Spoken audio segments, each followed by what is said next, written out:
Welcome back to an Aesthetically Geeky blog post. Today we are going to be making resin pendants with resinate resin.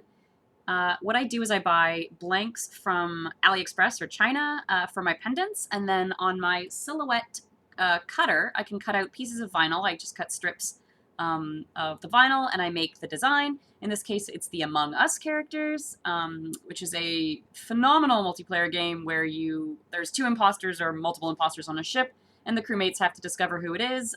You can vent people out the airlock. It becomes incredibly competitive. This game's been out for actually quite some time, but I think because of the pandemic and people looking for things to do with friends in a socially distanced way, it has become much more popular. Also, AOC just did a live stream on it on Twitch, and that really sort of skyrocketed it to popularity. So once you've put your vinyls on, you get the paint out. I'm using just craft store stuff. I think these were like $3 from Michael's. And you put on your first layer within the vinyl lines. Now the great thing about this stuff is if you go over the vinyl lines, paint doesn't stick to vinyl very well, like at all. So if you do end up going out of the lines, you can just take a pin and kind of just scratch it off and fix your mistakes that way.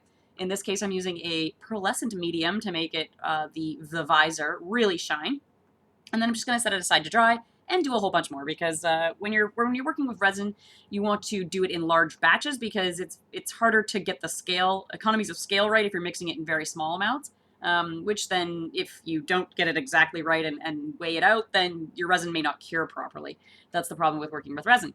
So the resin I'm working with is Resinate. It's a Canadian company, which I was very excited to discover. It's a low VOC, which means like no toxicity. There I'm doing the second coat on that metallic red. It's a low toxicity resin, which I prefer to use since I have a dog in the house, and probably better for my own health as well. You should always use a respirator, gloves, and mask. There's the resin.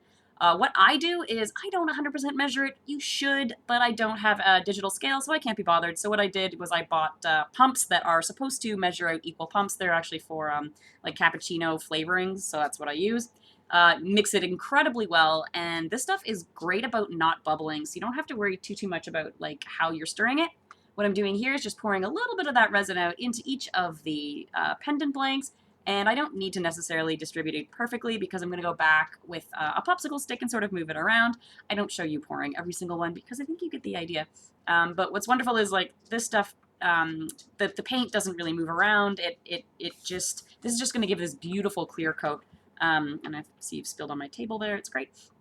And here I'm just going in and just smearing it around, and what's wonderful about this resin is it does take forever to cure, which is both good and bad. Bad if you're impatient like I am, but great if you want to continue to work with it for a long period of time and still be able to move things around. So what this means is this stuff is self-leveling. So as long as you've got it on a clear, good surface, your resin will self-level and will have, no weird lumps and bumps from where you poured it.